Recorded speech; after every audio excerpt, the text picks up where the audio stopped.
So a very good evening to everyone. आइए चर्चा करते हैं द्रौपदी पर।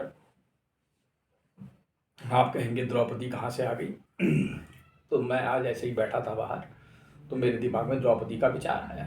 द्रौपदी ने दुर्योधन से कहा, एक महल बनवाया गया कि अंधे का पुत्र अंधा। अब द्रौपदी ऐसा क्यों कह रही है, हम इस स्टेटमेंट की एनालिसिस कर देते हैं।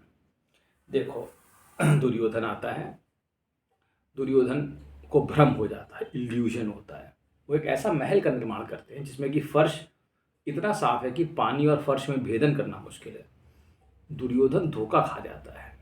ठीक है, इसमें दुर्योधन की गलती नहीं है, वो दुर्योधन तुम ही हो, इसको बुरा मत लेना, डोंट टेक इट अदरवाइज। वो दुर्योधन तुम हो, वो अंधे तुम हो। मेरी बात बुरा लगे तो तुम कह सकते हो, लेकिन मैं तुमसे कहूँगा ये बात सत्य है। यहाँ पे तुम्हें दुर्योधन कहने का मतलब नहीं है। जब तुम यहाँ पे, तब तो दुर्योधन चल रहा है और वो पाँव रखता है, वो गिर जाता है। इसमें ये संसार है, जो पानी है ना, वो जो महल है वो संसार है। That is this word. इसकी अगर एनालिसिस करो, इसकी अगर अंदर घुसोगे, तो वो जो महल बनाया गया है वो माया रूपी संसार है। ये संसार ही है वो। जब तुम इसमें घुसते हो तो तुम इसमें रह जाते हो, बस तुम्हारी मृत्यु हो जाती है कि नहीं? So you die. So the simple point is, एकदम साधारण सा पॉइंट यही है कि तुम्हारी मृत्यु हो जाएगी। अब उसने ऐसा क्यों कहा? अब द्रौपदी हुई शक्ति, ठीक है। अब जब द्रौपदी को जीतने के लिए, नीचे देखो द्रौपदी जीती कैसे गई थी, इस पर हमें एनालिसिस करनी पड़ेगी। द्रौपदी को जब स्वयंवर में अर्जुन ने जीता था तो पहले उसने कहा नीचे देखो, ठीक है।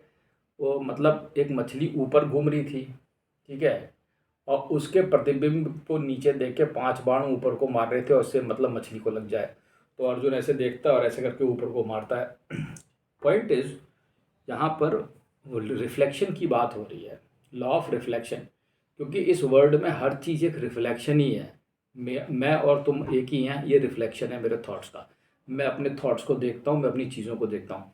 तो वहाँ पर वही चीज़ बताई गई है कि उसने कहा कि देखो ये मैं हूँ नीचे, और ये ऊपर में मछली के रूप में घूम रहा हूँ। तो इसको, परछाई को देख के तुम इसको भेद दो।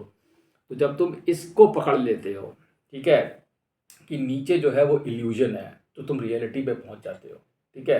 तो जो इल्यूजन का पार्ट है वो कुछ मतलब, उसको तुम इसी तरीके से समझो कि कॉन्शियसनेस से, जो यूनिफाइड कॉन्शियसनेस है, इससे रिफ्लेक्ट होकर तुम्हारे थॉट्स तुम्हारे सामने खड़े होते हैं, और इसको भेदने के लिए कुछ बाण चलाने पड़ेंगे, ठीक है। उससे ये कंक्लूजन निकलता है।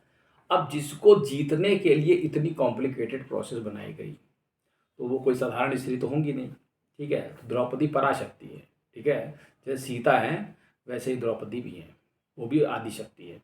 तो आदि शक्ति की प्राप्ति कैसे हो सकती है? जब तुम इस लॉ ऑफ रिफ्लेक्शन को कायदे से समझ लो, ठीक है, कि तुम प्रतिबिंब को देखना सीख लो कि वो रिफ्लेक्शन है। तो ये, तब द्रौपदी वहां अर्जुन से कहती है कि तुम अंधे के पुत्र हो, समझे। तो द्रौपदी के अंधे होने का मतलब ये नहीं कि उसे आंख से दिखाई नहीं देता है।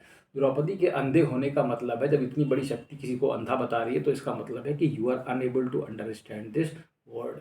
तब तुम इस संसार में कुछ भी नहीं देख पा रहे, क्योंकि तुम अंधे हो, तुम स्वयं ही को नहीं देख पा रहे हो, ठीक है। और वो धृतराष्ट्र भी वैसे ही था, अंधे का पुत्र अंधा। और जब तुम देखोगे गीता के शुरुआत में भी वही लिखा गया है, ठीक है। उसने क्या कहा, वो भी भाई अंधा ही था, तो उसने कहा अंधे से ही शुरुआत कर दी। भगवान भी कम नहीं, कृष्ण भी कहीं से कम नहीं है। उन्होंने भी कह दिया ठीक है, शुरुआत अंधे से ही करो, बिकॉज ये सामान्य मनुष्यों के में जाएगी, ठीक है। So the point is, Draupadi के अंधे कहने का मतलब ये नहीं था कि वो धृतराष्ट्र को टॉन्ट कर रही थी, या वो किसी चीज़ को, वो एक कॉमन मैन की चीज़ को बता, आम आदमी की स्थिति बता रही थी कि आम आदमी को सामान्य रूप से कुछ भी दिखाई नहीं देता है, और उसे देखने के लिए कितनी बड़ी प्रोसेस है वो तुम समझ सकते हो। जब घूमती हुई मछली पे नीचे तीर मारोगे ऊपर, तब वो तुम्हें दिखाई देगी। तो इसीलिए उस द्रौपदी ने उनको अंधा कह दिया, दुर्योधन को। क्यों? क्योंकि वो तुम्हें ही बता रही थी, क्योंकि उसको कहती है कि तुम खुद नहीं देख पा रहे हो। और जीसस ने भी फिर यही कह दिया है एक जगह, क्योंकि तुम्हारी आंखों में शूल घुसे हुए हैं, इसलिए तुम्हें दिखाई नहीं देता। Thank you.